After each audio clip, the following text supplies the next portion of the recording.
Кратки најави за денес. Одблокирана сметката на Општа болница Охрид, се решава и проблемот со дефицитарен медицински кадар. Со сослушување на дежурната акушерка од Струшката болница продолжи судењето за родилката од Дебар.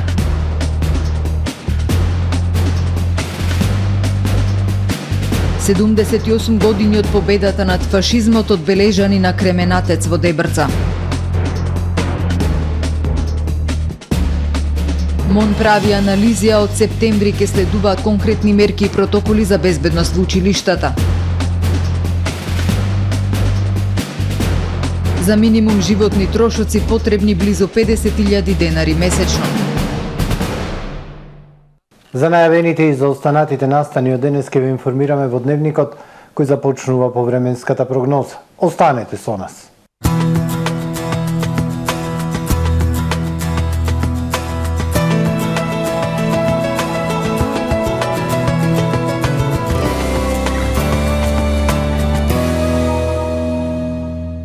Времето во Охрид денес облачно со врнежи од дожд, ветровито и свежо со пад на дневните температури на максимални 15 степени Целзиусови. Врнежите од дожд ќе продолжат и во текот на ноќта кон среда.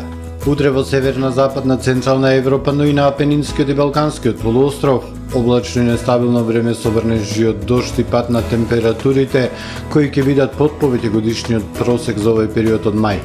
Во североисточните и источните делови на Европа и на Пиренејскиот полуостров претежно сончево со локална облачност. На Балканскиот полуостров во среда умерено облачно и нестабилно време со врнежи од дожд и ниски температури, локално во североисточните делови од Балканот стабилно со сончеви периоди, максималните дневни температури на полуостровот од 13 до 22 степени. Во Македонија во среда времето претежно облачно со слаби локални врнежи од дожд, но ветровито и свежо, утринските температури од 5 до 14, максималните дневни од 11 до 18 степени. Во Охрид во среда облачно време со врнежи од дожд и свежо, минималната 10, а дневната 14. Во Охрид во четврток облачно време со врнежи од дожд и со дополнителен пад на дневната температура на 12 степени. Во петок и сабота веќе умерено облачно, нестабилно време со врнежи од дожд, но потоп. Минималната 8, односно 7, а максималните дневни температури ќе достигнат 18, односно 19 степени.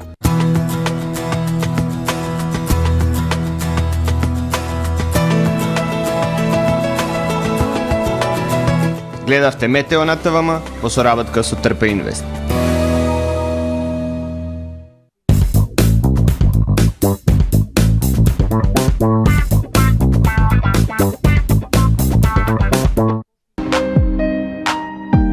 Ресторан Далга.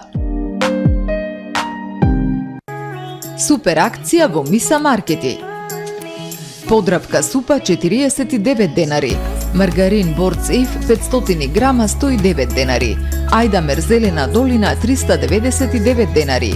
Јајца 10 парчиња 96 денари. Сајос фарба за коса 249 денари.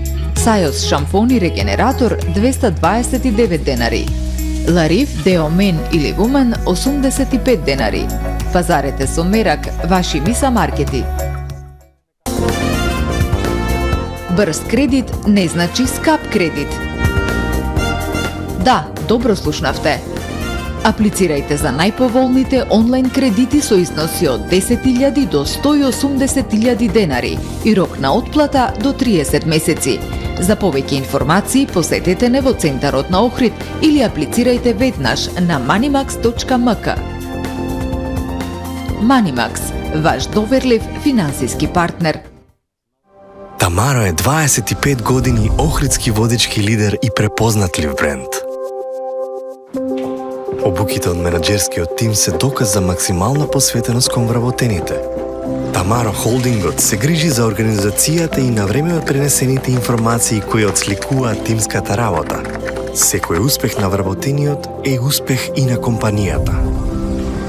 Маркетите располагаат со производи со висок квалитет од секакви брендови по одлични цени. Вкусните печива од Анабела пекарата се веќе омилен појадок на многу потрошувачи во Охрид. Анабела кујната услужува голем број на потрошувачи и компании.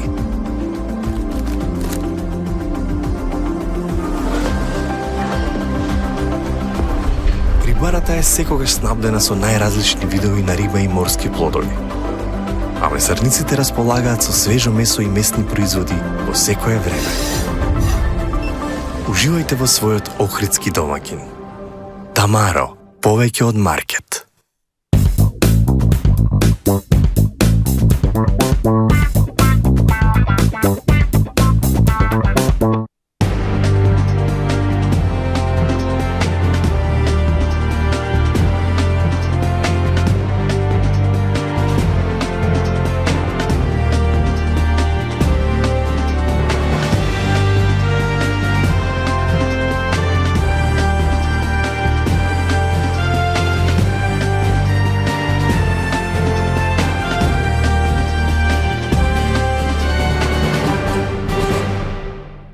Добар ден, прво издание на Дневникот на ТВМ телевизија. Одблокирана сметката на Охридската општа болница. Со ова, на самиот старт на туристичката сезона, Охридската болница, која е регионален здравствен центар, непречено ќе дава здравствени услуги не само за пациентите од регионот, туку и на големиот број домашни и странски туристи, вели директорот Асен Шајн. Радува и веста што после подолг временски период од општата болница од Охрид се испратија 9 нови доктори на специјализација, со што ќе се изврши планско пополнување на одделенијата со дефицитарни специјалисти доктори. После скоро 2 години со намалување на долгот за речиси 1 милион евра, одблокирана сметката на општата болница во Охрид. Финансиската подршка од Фондот за здравство и владата, трпеливоста на добавувачите и домаќинското работење на менеджментот на установата доведоа до решавање на овој проблем и враќање во нормала на функционирањето на болницата, кажа директорот Асен Шајн. Долгот е намален за околу 1 милион евра и ќе се потрудиме во периодот што престои да се сервисира и останатиот долг. Ова е многу важно, бидејќи Охридската болница е регионален центар, каде преку лето бројот на пациентите се зголемува за 1/3. Знаеме, Охрид е туристички центар и во него престојуваат голем број на домашни и странски туристи, на кои мораме да пружиме квалитетни здравствени услуги. Во изминативе 8 месеци, во болницата се вработени 32 лица, од кои најголемиот број медицински кадар, меѓу кои се 10 лекари. Ваквите кадровски засилувања се очекува дополнително да придонесат за зголемување на квалитетот на услугите. После подолг временски период, од општа болница Охрид се испратија 9 нови доктори на специјализација. Со ова почнуваме да правиме планско пополнување на одделенијата со дефицитарни специјалисти доктори, како што е педиатрија, анестезиологија, инфектологија и останатите специјалистички гранки, и се разбира ќе продолжиме со праќање на нови доктори на специјализација во периодот што престои. Со оглед на тоа што во изминатите децении во болницата имаше недостиг од доктори специјалисти, охрабрува најавата дека до крајот на годинава на специјализација ќе бидат упатени уште 10 млади лекари. Со сослушување на дежурната медицинска сестра акушерка во Струшката болница, денеска продолжи судскиот процес за родилката од Дебар, која во август 2020 година при породување остана без 3 органи. На обвинителната клупа се тројца лекари гинеколози, поранешниот директор на Струшката болница Мухамед Асани, неговиот син Блертон Асани и трето обвинетата докторка Лилјана Јовановска. И тројцата обвинети на првото рочиште се изјаснија дека не се чувствуваат виновни.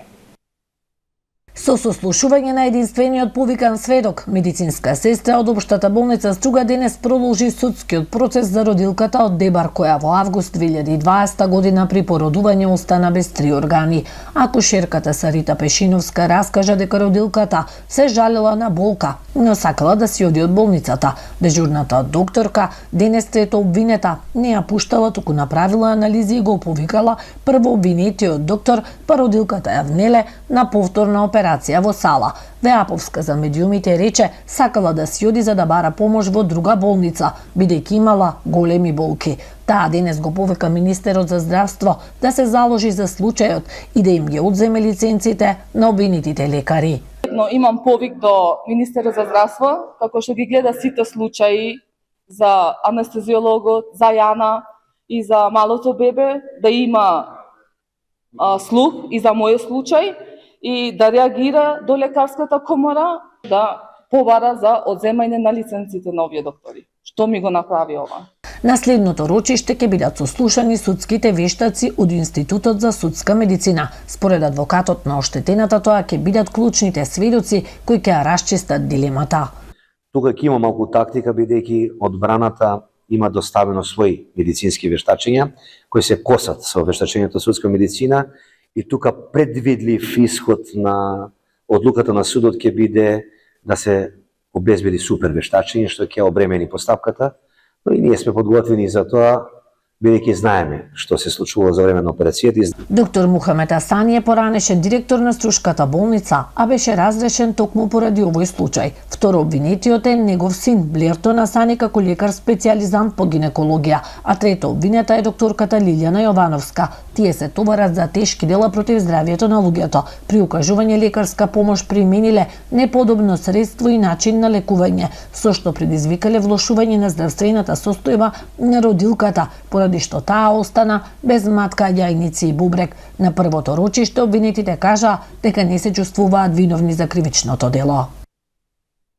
78 години од победата над фашизмот, одбележани во Дебрца, представници на општината и на Сојузот на борци положија букети цвеќе на споменикот Кременатец и порачаа дека антифашизмот е цивилизацијска вредност која мора да се негува. Положено свежо цвеќе на споменикот на револуцијата, победата и слободата Кременатец во Белчиште, општина Дебрца. Градоначалникот Зоран Ногачевски, представници од Сојузот на борците од Народно-слободителната и антифашистичка војна на Македонија 1941-45 и граѓаните продолжувачи од Охрид и Дебрца го одбележаа 9 мај, денот на победата над фашизмот. Ние, граѓаните на Дебрца, сме посебно горди на овој ден, бидејќи Дебрца е местото каде се исковани најголемите придобивки од Народно-слободителната и антифашистичка војна на Македонија, истакна градоначалникот Ногачевски. Овој ден се одбележува и како Ден на Европа, бидејќи го означува пресвртниот момент во кој е дефиниран идниот изглед на Европа, а познатата Шуманова декларација се смета за почеток на формирањето на денешната Европска Унија. 9 мај треба да послужи како подсетник дека фашизмот во Европа и во светот никогаш не е искоренет и вистински поразен и дека против него треба да се бориме и денес секојдневно, бидејќи антифашизмот, рамноправноста и почитта меѓу луѓето без оглед на нацијата, верата, расата и полот се цивилизацијски текови и вредности кои мора да се негуваат, беше истакнато на собирот на Кременатец во Белчишта. Министерството за образование и наука сериозно размислува за воведување забрана на TikTok мрежата во училиштата, а моментално се прави проценка на ризиците за да се заклучи дали треба да се ограничи нејзиното користење. За безбедноста во училиштата ќе има интензивни состаноци со вклученост на педагози, психолози и родители, а од септември ќе се воведат прирачници и протоколи со мерки, соопшти министерот за образование и наука Јетон Шатири. Потребни се системски чекори кои ќе гарантираат системски правилен развој на општеството, што пак е важно за правилен развој на децата, на образовниот систем во земјата и за јакнење на јавната свест за безбедноста, кажа министерот за внатрешни работи Оливер Спасовски. Министерството за образование и наука деновиве спроведува интензивни разговори со институциите кои треба да проценат кои се потенцијалните ризици од употребата на TikTok мрежата во училиштата, какви материјали содржи и начинот како ја употребуваат учениците во основно и средно образование, рече министерот за образование Јетон Шатири. Тој објасни дека институциите за безбедност треба да проценат колку е лош материјалот на TikTok со оглед и на неколку видеа од ученици за кои постапува Министерството за внатрешни работи, а потоа ќе се вклучат и лица од Министерството за информатичко општество и администрација и Агенцијата за електронски комуникации, како и други институции од ИКТ секторот, за да се разгледаат начините на употреба на оваа апликација. Шакири нагласи дека треба и сите институции да се координираат и да разменуваат информации, Министерството за образование и наука и за труд и социјална политика, како и секторите за образование по општини. Ќе се разгледа можноста како сме во кадарот психолози и педагози, каде што знаете дека по општините, ако правиме добра анализа, по општините имаме основни и средни училишта, каде во сите основни и средни училишта имат по двајца педагози или психолози или повеќе, но бројот на ученици е различни во основните и средните училишта. Во таа анализа ќе се види што може да се придонесат целокупниот број на овие педагози и психолози кои се во ниво на одредено училиште, основно лице, средно училиште, заедно да соработуваат во препораките. Некои од мерките од денеска, некои од училиштата, според информациите што ги добивам, имаат редовни состаноци, почнаа со тие редовни хитни состаноци, родителски состаноци во ниво на училиштата, освен со класните, ќе почнат состаноци со педагозите и психолозите, што досега не е постапено само во случај на пријавување на некој ученик. Зајакнување на системот на контрола во образовните институции, подигнување на степенот на образование и зајакнувањето на стручните служби кои ќе се грижат за менталното здравје на децата, би помогнало многу во спречувањето на состојби за кривична одговорност кај малолетници. Не можеме да го запреме развојот на технологијата и на општеството, но мора да создадеме услови кои ќе гарантираат безбедност во таква фаза на развојот на технологијата, објасни министерот за внатрешни работи Оливер Спасовски. Но потребно е и родителите да преземат сериозна одговорност во контролата на децата, смета министерот. Иако лично сметам дека е многу поважно да ни зајакне системот на контрола внатре во институциите, во образовните институции, подигнување на степенот на образование, на воспитанието на децата, зајакнувањето на стручните служби кои што ќе се грижат и за менталното здравје на децата и така натаму, и на тој начин да допринесеме кон подобрување на состојбите. Меѓутоа, и како родители, секој од нас има една сериозна одговорност во овој дел, да размислиме сериозно дали и кога е границата во која што ние ќе дозволиме децата да имаат смарт телефони, пристап до интернет, заради тоа што сепак гледаме дека таквиот пристап на сите нас како граѓани допринесува да едноставно децата им дадеме така наречено оружје во раце со пристап до тие социјални медиуми, до интернет и така натаму. Од Министерството за образование најавија дека ова се првичните активности кои ќе ги преземат со стартот на новата учебна година од септември, ќе има и конкретни мерки и протоколи во училиштата. Еден функционер со неговата плата покрива 3 синдикални минимални кошнички, а еден работник со 2,5 минимални плати не може да ја покрие потрошувачката кошничка. Моментално минималните трошоци на едно 4-члено семејство во април изнесувале 49.384 денари.